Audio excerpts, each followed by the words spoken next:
Imaginez un instant que le monde de l'entreprise soit un terrain de sport.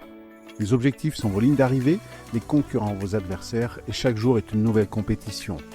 Cette analogie n'est pas un hasard, elle est au cœur de l'entrepreneuriat. C'est du sport, le podcast numéro 1 qui dévoile les parallèles entre ces deux univers. Dans chaque épisode, plongez au cœur des conversations avec ceux qui excellent dans leur monde. Des entrepreneurs visionnaires, des légendes du sport, en passant par des leaders inspirants, chaque invité partage bien plus que des succès. Ils vous livrent leurs doutes, leurs stratégies et leurs moments de vérité. Bienvenue dans l'entrepreneuriat, c'est du sport.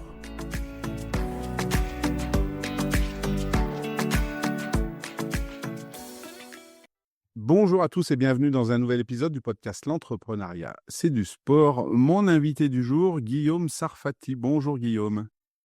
Bonjour Eric. Alors Guillaume, tu es le fondateur de Act for Sport. Est-ce que tu peux nous en dire un peu plus sur ce que fait cette entité? Eh bien, écoute, avec plaisir. Déjà, merci de m'accueillir dans ton podcast. Act for Sport, qu'est-ce que c'est? Très simplement, Act for Sport, c'est une sorte d'agence qui permet de mettre en relation des sponsors d'ampleur nationale et internationale avec des petits clubs locaux. Cette idée est venue en fait d'un double constat. D'un côté, Mickaël, mon associé Mickaël Bard, mon associé qui avait créé la centrale du sport qui est devenue Grinta, lui constatait qu'il y avait un véritable problème de financement des clubs de sport amateurs. Et moi, de mon côté, j'étais côté média, j'étais en agence média d'abord, chez Omnicom Media Group, et puis ensuite, me suis occupé, je suis allé dans la régie publicitaire de Deezer, le site de musique, dans lequel je m'occupais de créer des campagnes de publicité pour les marques sur le site de Deezer. Et en fait, ce que je remarquais, c'est que les marques, les annonceurs, nous demandaient souvent de faire des activations locales, de faire des opérations publicitaires qui avaient du sens, qui étaient engagées, mais finalement, il n'y avait pas beaucoup de solutions en face pour répondre à ces demandes-là.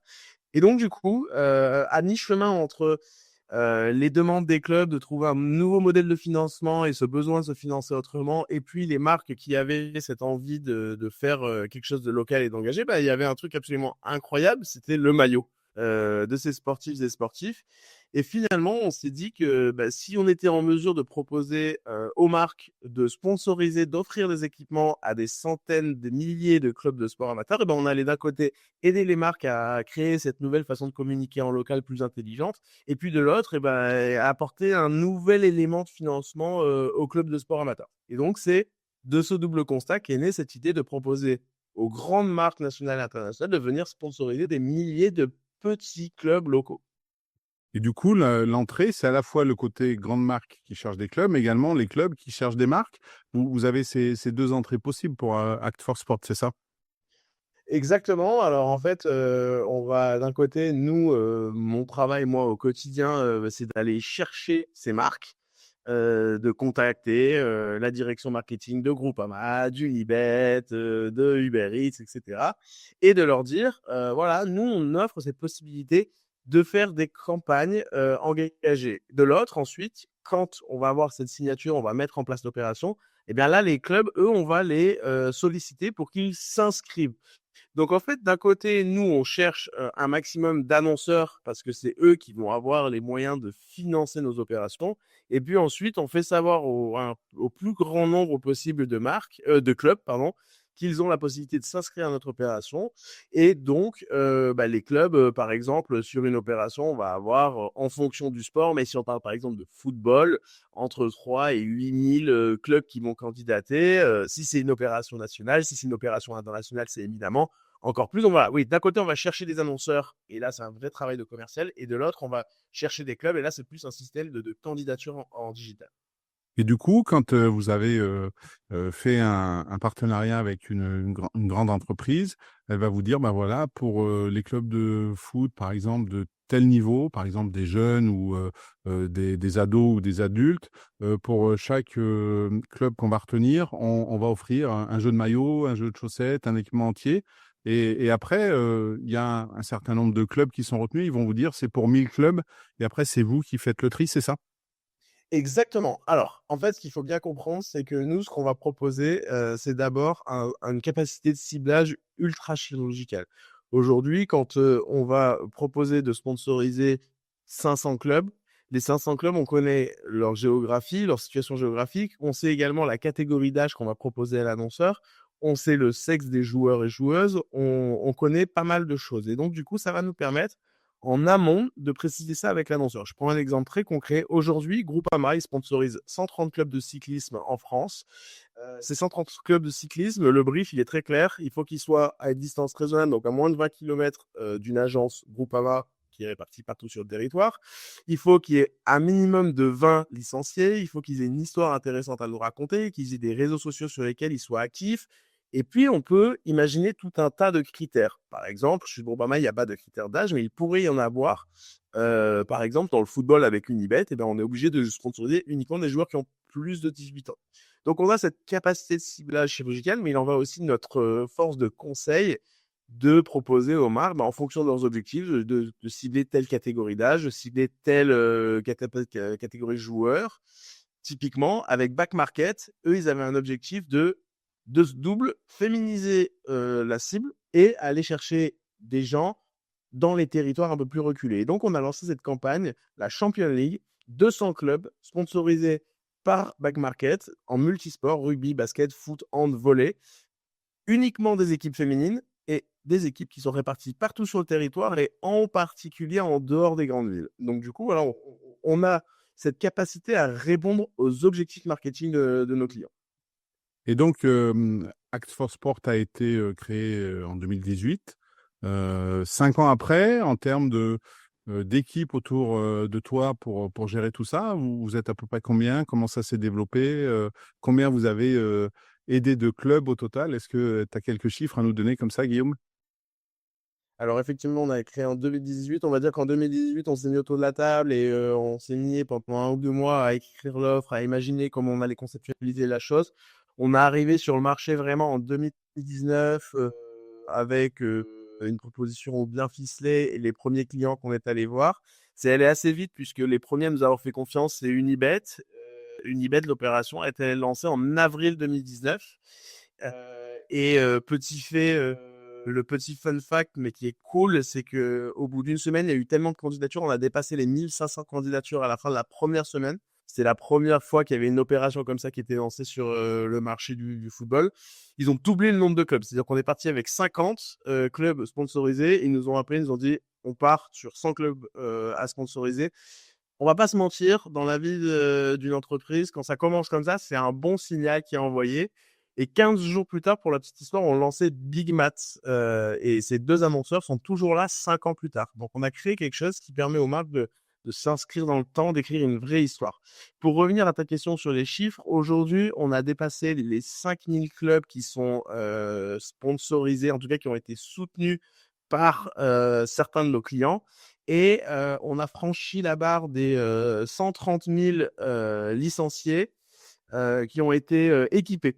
Donc, soit maillot short chaussette, soit maillot cuissard dans le cyclisme. Mais en tout cas, globalement, on a fait du foot, du rugby, du hand, du basket, du volley et du cyclisme. Et dans ces 6 sports, on a dépassé les 130 000 licenciés équipés. Donc, d'un côté, c'est assez cool, c'est un bon chiffre. De l'autre, il faut relativiser avec les 17 millions de pratiquants de licenciés en France. Et donc, il nous reste une énorme marge de manœuvre. Et j'appelle tous les annonceurs qui ont envie de faire une communication engagée à venir à nos côtés, justement pour aller encore plus loin et pouvoir combler ce problème de financement des associations sportives. Bah, comme à chaque fois, de toute façon, il y aura les liens pour te contacter, que ce soit sur LinkedIn ou sur le site de Act for Sport. Et bien entendu, ceux qui nous écoutent et qui veulent participer à ce mouvement seront les bienvenus et tu pourras les contacter.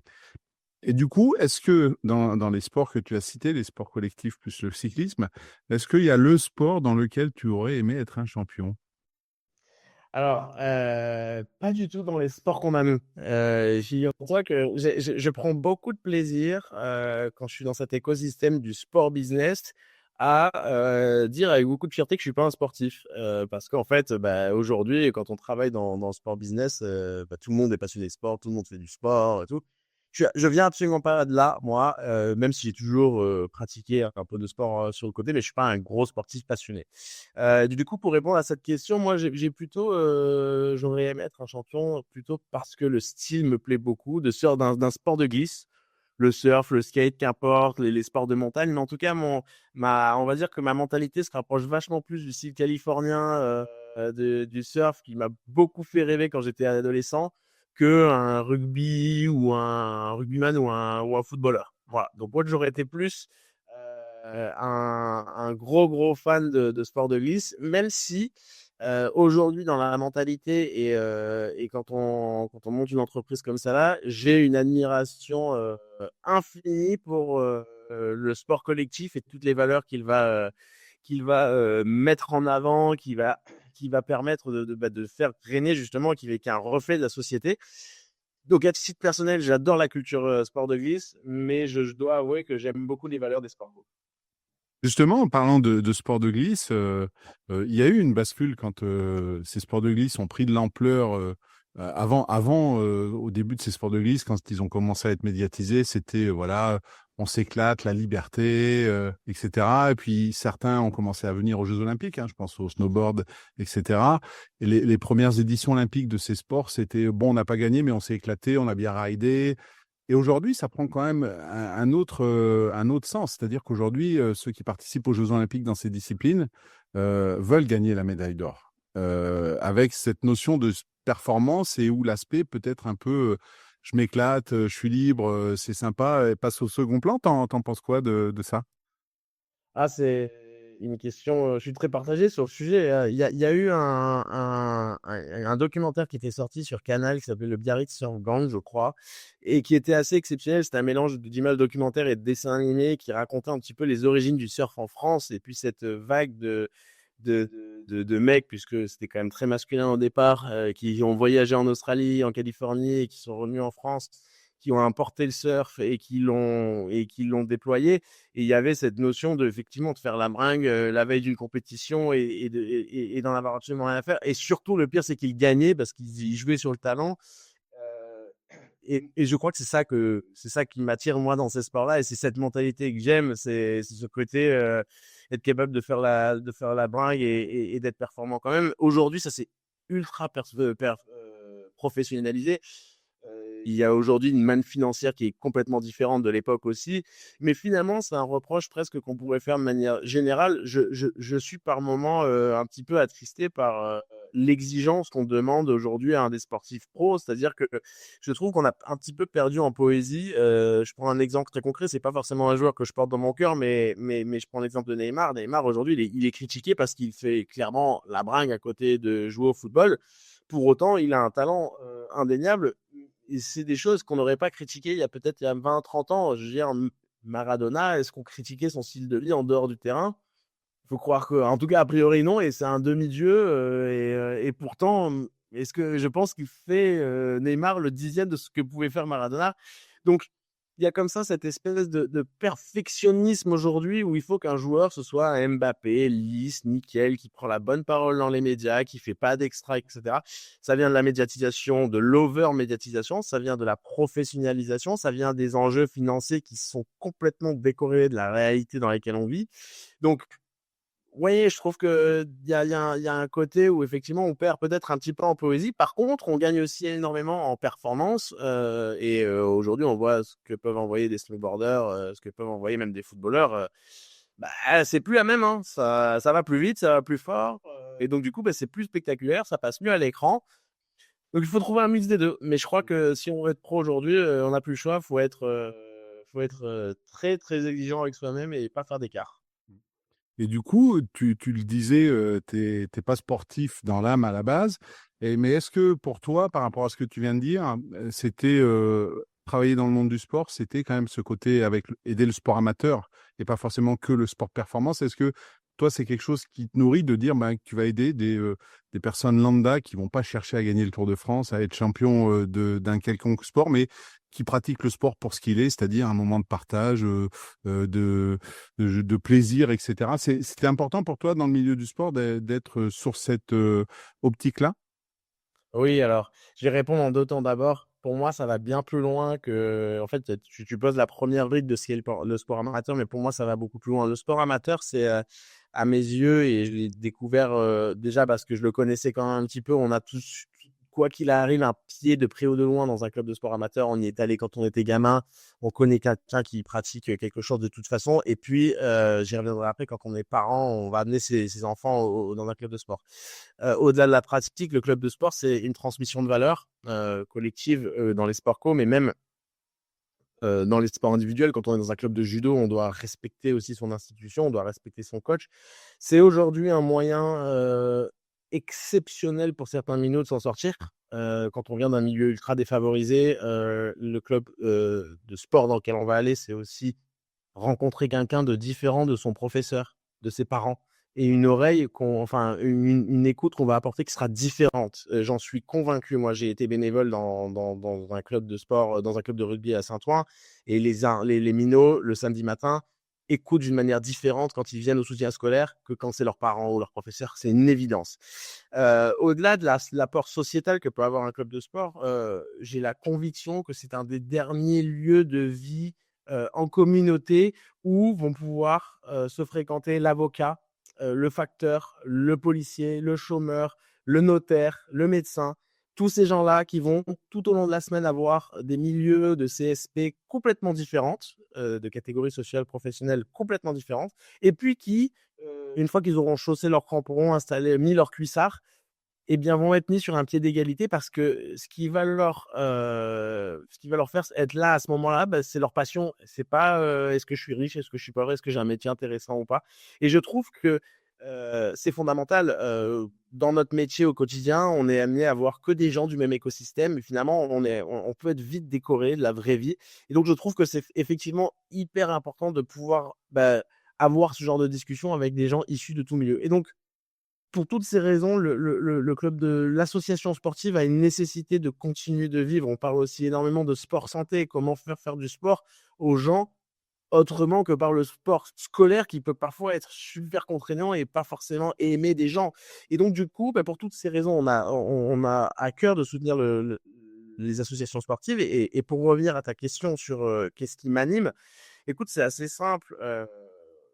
Dans la vie d'un homme, on arrive à la trentaine, on fait un métier où finalement, depuis 10 ans, on rapporte beaucoup d'argent à des gens dont on ne sait pas trop où est la fin de l'histoire. Est-ce que mon argent ne va pas l'argent que j'ai rapporté ne va pas dans un fonds d'investissement, dans un fonds de pension au fin fond de la Floride, ou j'en sais rien. Et puis cette envie de faire des choses qui ont du sens, cette envie de se dire j'ai envie de contribuer un tout petit peu. Et ça a commencé par être bénévole dans ce club de rugby, puis ensuite je me suis dit qu'on pouvait aller un petit peu plus loin, et l'opportunité est arrivée aussi, on va pas se mentir, avec le seul métier que je sache faire, c'est-à-dire vendre de la publicité. Et donc, du coup, effectivement, il y a une fierté énorme, et c'est au-delà de la fierté, c'est même une philosophie. Je vais te donner un exemple très concret. Aujourd'hui, sur nos maillots, les maillots de nos clubs de sport, on autorise à ajouter d'autres sponsors. C'est-à-dire que un club d'une de nos opérations va pouvoir ajouter un sponsor local sur un maillot.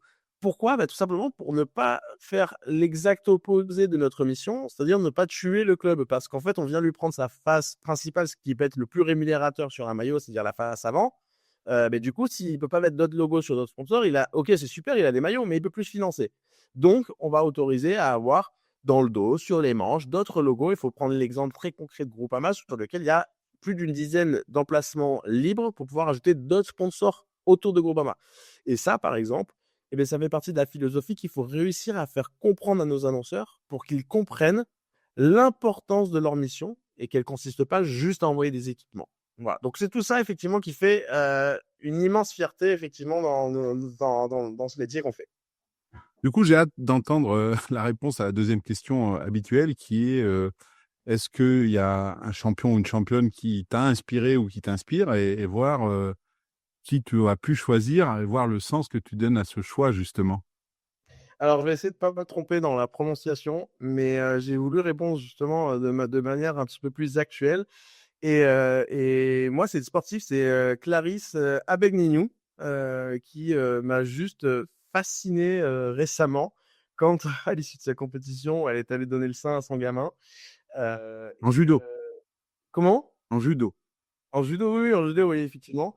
Et en fait, j'ai trouvé la démarche absolument fantastique. Je trouve que, en fait, il y a deux sujets dans l'histoire. Il y a d'abord le sujet de la femme et la position de la femme dans la société aujourd'hui et cette période de faire un enfant et de toute la gestion qui est nécessaire derrière et comment conserver sa vie en parallèle. Je trouve que c'est absolument fascinant de prouver par A plus B que c'est possible. On peut continuer à être performant, et je parle pas que du judo, je parle de globalement. Une femme peut continuer à exister et à vivre avant, pendant et après cette période absolument incroyable. Mais ça remet aussi au cœur des débats le fait d'avoir des enfants dans la vie professionnelle. Et c'est à mes yeux un sujet qui est particulièrement important puisque je suis papa depuis un peu plus d'un an et demi. Et c'est quelque chose qui, moi, m'a permis aussi de vachement structurer ma façon de travailler. C'est-à-dire que quand on est entrepreneur, on pouvait travailler jusqu'à 23 heures. Les journées ne sont jamais assez longues. Et en réalité, il faut savoir que moi, tous les soirs, à 17h30, 18h au plus tard, j'essaie de partir du bureau pour pouvoir essayer de répartir un petit peu les tâches sur les 2 heures. Alors, je pense être, et si ma femme m'écoute, peut-être qu'elle m'engueulera, mais je pense en tout cas essayer de me battre pour essayer de combler au maximum ce gap. Je pense qu'on est encore très très loin de l'égalité des sexes, il faut le dire. Mais en tout cas, ça permet de structurer. Et du coup, en ce sens, le fait de donner le sein à la sortie du tatami m'a choqué, m'a profondément choqué. Je me suis dit que c'était extraordinaire comme geste. Et donc, du coup, c'est à elle que je voulais rendre hommage pour répondre à ta question. Et en plus, Clarisse, pour ceux qui sont pas fans de judo, c'est quand même 3 médailles olympiques, dont 2 titres, 6 titres de champion du monde, 5 de champion d'Europe. C'est une fantastique championne. Et tu le dis bien, la maternité, donc à la fois dans le monde du sport, mais également dans la société, ça change quand même, hein. De plus en plus de clubs maintenant, aujourd'hui, dans les contrats de sport féminin, intègrent le fait qu'à un moment, une femme peut être amenée à vouloir être mère, être enceinte, et cette clause maternité, voilà, il faut pas que ce soit un frein à la signature d'un contrat, que ce soit dans le sport ou dans une entreprise, hein. Voilà, je pense que se dire, cette femme a 28 ans, elle est mariée, elle a pas d'enfant, je vais pas la recruter. Faut pas que ça ait lieu, ce genre de choses. Et je pense que les sportifs ou les sportives dans ce cadre-là, par l'exemple qu'ils peuvent donner, je pense qu'ils peuvent être un vecteur de changement de la société. Et c'est vrai que Clarisse, à la fois sur les tatamis et en dehors du tatami, est un bel exemple. Et je suis heureux que tu aies pu prendre cette personne-là. Elle a fait avec ce geste plus que 10 ans de très beaux discours politiques. C'est ça. Alors après, c'est vrai que pour les changements sociétaux, on pourrait dire que c'est dommage, mais à un moment, faut pas passer par la loi, par le législatif pour que ça change, sinon ça prend trop de temps. Et si en plus on couple le législatif avec des gestes comme ça, c'est fantastique, puisque elle montre qu'elle est là, qu'elle est toujours là, et qu'elle sera, je l'espère pour elle, là l'année prochaine à Paris 2024. En tout cas, on lui souhaite. Mmh. Quel regard tu as, tiens, sur Paris 2024, toi, qui es côté sport amateur? Est-ce que tu penses que ça va être une belle fête? Est-ce que c'est quelque chose qui va te passionner? Est-ce que tu vas suivre? Est-ce que tu vas aller essayer d'aller voir des compétitions? Comment tu perçois cet événement exceptionnel qui se prépare pour la France? J'ai tendance à être plutôt très optimiste autour de ce genre d'événement. J'ai à cœur de croire que on est un pays qui a envie d'être un petit peu leader dans les changements et c'est plutôt cool d'être français en ce sens. Les JO tels qu'ils sont présentés aujourd'hui en France sont un modèle, je pense, un exemple de ce qu'il faut du futur du sport, de l'événement sportif en tout cas. Donc là-dessus, moi j'ai un regard super, super optimiste. Je trouve que c'est un événement que j'attends avec impatience. Si l'ouverture des Jeux se fait réellement comme ils prétendent le faire sur la scène, c'est magnifique. Enfin, très clairement, je pense qu'on pourra drop the mic pendant quelques JO parce que ce sera quelque chose d'absolument phénoménal. Il y a des côtés négatifs, hein, qui sont sociétaux, etc. Moi, j'ai beaucoup rigolé quand, pour donner un exemple très concret, mais quand on a fait la leçon au Qatar pendant la Coupe du Monde, en entendant parler beaucoup de boycott, etc. Et puis qu'on se rendait compte qu'en même temps, il y avait des sans-papiers qui travaillaient sur des chantiers en France. ne comparons pas l'incomparable, mais simplement, voilà, essayons aussi de relativiser et de ne pas se voir trop beau tout le temps. Mais globalement, moi, je trouve que les JO de Paris sont un événement qui peut être absolument incroyable, qui peut être un vecteur de changement. Et donc, j'ai envie d'y croire, j'ai envie de voir le verre à moitié plein et de me dire que ça va être quelque chose d'incroyable. À titre personnel, est-ce que j'irai Je sais pas, je me suis pas inscrit à la loterie ni rien, donc j'ai pas prévu. Non, j'ai pas prévu d'y aller. Si l'opportunité se présente, j'irai, mais j'ai pas prévu d'y aller ni de demander à mes clients s'ils peuvent m'avoir une place pour l'instant. Donc non, c'est pas nécessairement. Je vais un peu plus me battre pour essayer d'attraper une place au Vélodrome pour la Coupe du Monde de rugby que pour les JO. Ah, puis ça arrive très très vite justement la Coupe du monde de rugby. En parlant de rugby, dans une des questions, c'est on va rester dans le rugby, c'est de savoir si pour toi il y a un entraîneur, un coach d'équipe sportive qui, de la manière dont il gère son équipe, ferait pour toi un bon manager en entreprise. Et si on reste dans le rugby, Fabien Galtier est souvent cité par mes invités. Il y a Didier Deschamps et Fabien Galtier qui viennent en tête des citations pour eux, de la manière dont ils gèrent leur équipe. Ben, en entreprise, ça pourrait faire des merveilles. Ça serait qui pour toi? Ça serait un de ces deux-là ou ça serait quelqu'un d'autre? Alors, pour commencer, j'ai réfléchi à comment répondre à cette question et la première chose qui m'est venue à l'esprit, c'est que je pense ce sont des qualités complètement différentes.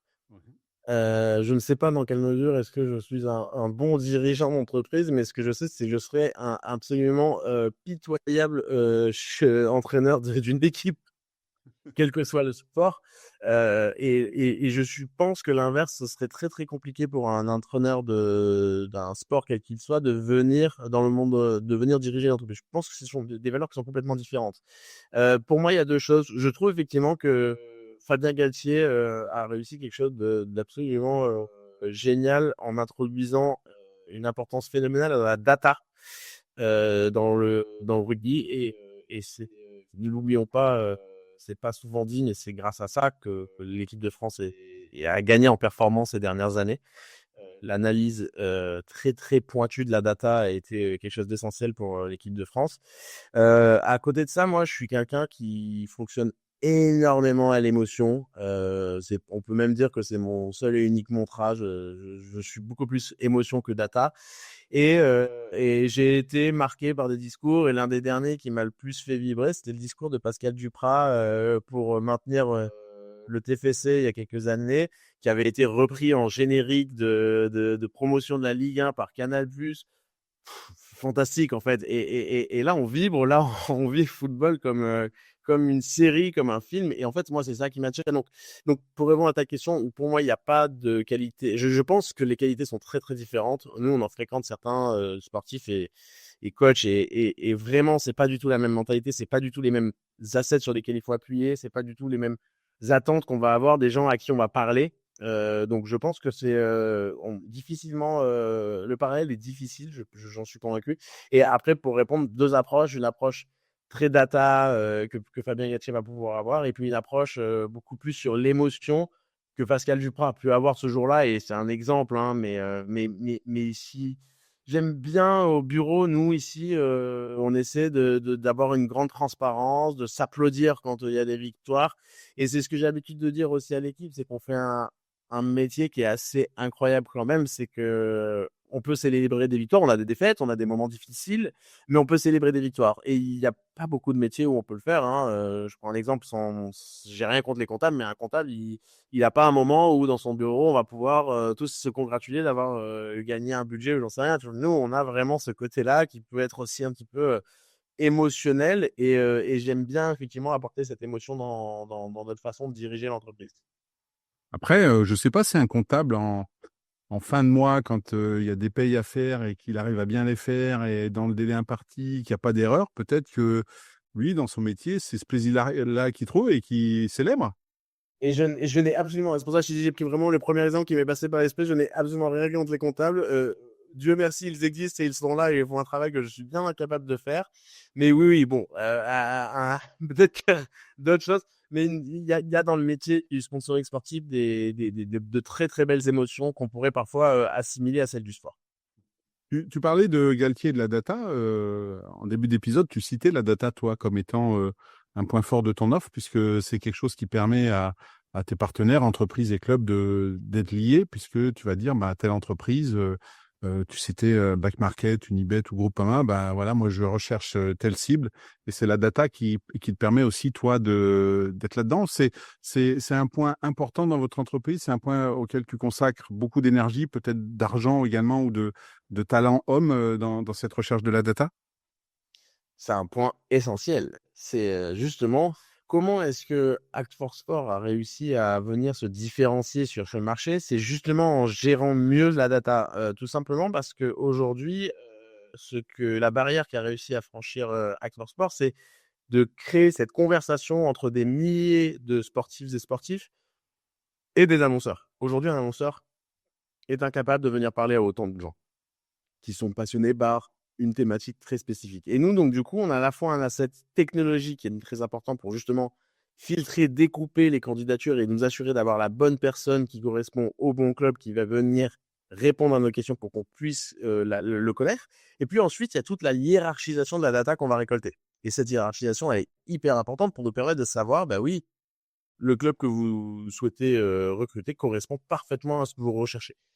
Le temps, l'investissement, il se fait majoritairement sur, le temps homme, sur les talents qui vont nous accompagner. Aujourd'hui, on a une équipe qui est staffée, et dont je suis particulièrement fier, qui est à la fois autant conscient des enjeux, on va dire business, parce qu'il faut faire tourner une entreprise, que des enjeux, on va dire, sociétaux de ce qu'on fait.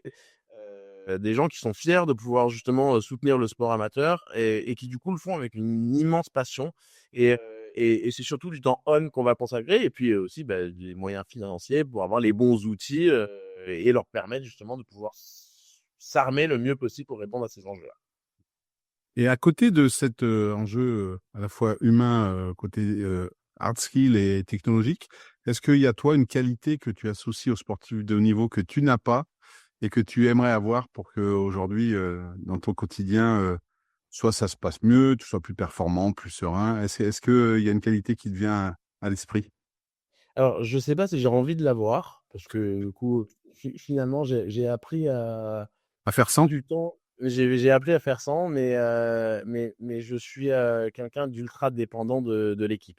Je suis pas du tout capable de travailler seul. C'est vraiment quelque chose, c'est pas une qualité que j'ai et en ce sens, j'ai une admiration absolument, incroyable pour les joueuses et joueurs de tennis qui sont pas dans le top, je sais pas 200, je m'y connais pas assez en tennis et qui se font des tours du monde à se faire des tournois seuls, à dormir seuls dans leur chambre d'hôtel. Et j'ai quand même lu pas mal de choses sur le sujet, écouté des podcasts sur le sujet et c'est absolument hallucinant de réussir à partir seul à l'autre bout du monde, de venir se prendre une déroutée pas possible, contre, un joueur parce qu'il est venu de moins loin, qu'il est en meilleure forme, repartir le lendemain dans un autre hôtel, dans un autre pays pour jouer un autre tournoi, réussir à avoir le mental de gagner, ce match-là pour se qualifier au tour suivant. Ouais, c'est vraiment pas un sport qui m'attire, mais on est en période de Roland-Garros, donc chapeau à ces, joueuses et joueurs, à ces athlètes, parce qu'ils sont pas tous, ils arrivent pas tous avec une délégation de 10 personnes qui va leur booker l'hôtel et cetera. Il y en a quand même beaucoup qui galèrent et je trouve ça absolument exceptionnel et puis pour aller plus loin, le mental d'un tennisman, d'une tenniswoman, moi, quand je vois un joueur perdre 2-7 et finir par gagner le match, c'est sincèrement en dehors de mes compétences. Je trouve que c'est exceptionnel d'avoir ce mental-là que je n'ai pas. Très clairement, moi, quand je perds 2-7-0, c'est rendez-vous à la buvette. Et en plus, dans les joueurs que tu cites, on parle pas de joueurs qui sont 10 millième mondial, hein. On a des joueurs qui sont entre 250, 300, 400e mondial. C'est-à-dire, c'est quand même le top du top, quoi. Il y a 250 joueurs qui sont devant toi dans le monde et tu galères comme un fou, comme tu le dis, à prendre des avions, à prendre un hôtel le moins cher possible, à dormir sur un matelas peut-être tout dur pour économiser un peu d'argent, pour être sûr de faire le tournoi d'après. Et on parle de joueurs fantastiques, quoi. Donc, c'est vrai que... Et en plus, comme tu le dis, ils sont souvent tout seuls. Ils sont tout seuls quand ils enchaînent peut-être les défaites, mais ils sont aussi tout seuls quand ils ont les victoires. Et la victoire tout seul, moi, je sais, j'en ai eu quelques-unes, soit sportives ou professionnelles. La victoire, elle vaut pour moi que si elle est partagée, quoi. Ouais, exactement, c'est ce qu'on disait tout à l'heure pour revenir sur l'exemple où effectivement, quand on s'applaudit tous parce qu'on a eu une nouvelle signature et qu'on va fêter ça au bar, bah oui, mais le moment il est là, la convivialité elle est en équipe et elle se fait pas effectivement seule. Donc oui, donc, à 2000%, je rejoins ce propos. En parlant de signature, est-ce que, pour finir, il y a des projets dans les semaines ou les mois qui viennent dont tu peux nous parler? Pas de secret, mais bon, est-ce qu'il y a des choses qui arrivent? Est-ce qu'il y a des choses en cours, sinon, qui marchent bien et dont tu peux nous parler? Ah bah écoute, aujourd'hui là on enregistre le 31 mai, vendredi donc 2 juin, on va finaliser les candidatures de notre opération Ton club, ton maillot avec Groupama. Donc ça fait un peu moins d'un mois que les candidatures sont ouvertes. Les clubs, la nouveauté cette saison, c'est que les clubs de tout cyclisme peuvent s'inscrire. Avant, c'était que le cyclisme sur route, mais ils ont ouvert aussi au VDT, au gravel, au cyclotourisme. Et donc, ça apporte un bel engouement et un beau vent de fraîcheur dans cette opération, puisque c'est quand même la 4e saison. Et donc, il faut savoir renouveler ces opérations. Elle se finira ce vendredi, donc c'est pour l'actualité très chaude. Et puis pour le reste, alors malheureusement, je peux pas te parler des opérations qui sont en cours de signature, mais Act for Sport accélère véritablement à l'international. On a déjà un projet dans 7 pays d'Europe avec Big Mat qu'on accompagne depuis maintenant 5 saisons pardon, en France, Italie, Belgique, Portugal, Espagne, République tchèque et Slovaquie.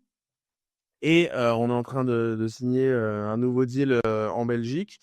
On attend, on a en tout cas des briefs en Allemagne, aux Pays-Bas, en Suède. Donc une des actualités fortes d'Act for Sport, c'est aussi de s'internationaliser dans les prochains mois, années.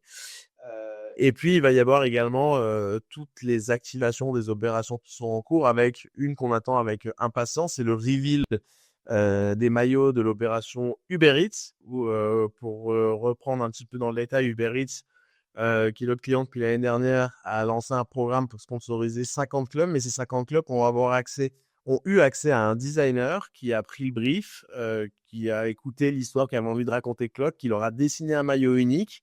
Et ce maillot, les 50 maillots vont être révélés en septembre, je l'espère. En tout cas, ça devrait être dans ces eaux-là. Et l'occasion d'offrir à ce moment-là les équipements aux clubs qui ont été gagnants. Et c'est toujours un moment fantastique d'offrir ces équipements. Alors, je te laisse imaginer que sur plus de 5000 clubs, je ne les ai pas faits moi-même. Mais de temps en temps, on essaie aussi, pour garder les pieds sur notre média principal, d'aller voir des clubs, de rencontrer. Et l'engouement est absolument magnifique. Les réactions des joueurs sont toutes géniales. Déjà, quand ils reçoivent un maillot avec un sponsor qui est d'envergure, en général, ils kiffent parce que, sans être péjoratif, ça change un petit peu du boucher du coin. Ça donne un peu de la gueule, entre guillemets, au maillot. Et puis là, avec le design absolument fantastique qu'on va leur proposer, il va y avoir de belles émotions en face. Il va y avoir de très, très belles images. Merci Guillaume pour tous ces projets qui sont très alléchants, que je ne manquerai pas de partager. Et pour ceux qui suivent le podcast, ils pourront trouver dans le descriptif de l'épisode tous les liens pour pouvoir suivre dans les semaines et les mois qui viennent. Et donc en septembre pour, on l'espère, les maillots Unibet. Et je voulais te remercier pour ce partage et cet échange, Guillaume. Eh bien, je te remercie également de m'avoir posé tes questions, d'avoir contacté, et c'était un vrai plaisir. Et pour tous les auditeurs du podcast, je vous donne rendez-vous très vite pour un nouvel épisode de L'entrepreneuriat, c'est du sport. Merci d'avoir écouté cet épisode de L'entrepreneuriat, c'est du sport. J'espère que vous l'avez apprécié et que vous repartez avec des conseils concrets et des idées pour booster votre aventure entrepreneuriale. Si cet épisode vous a plu, n'hésitez pas à le noter, le partager et à vous abonner pour ne manquer aucun prochain rendez-vous. Restez connectés, continuez à entreprendre avec passion, à faire du sport et à très bientôt pour un nouvel épisode.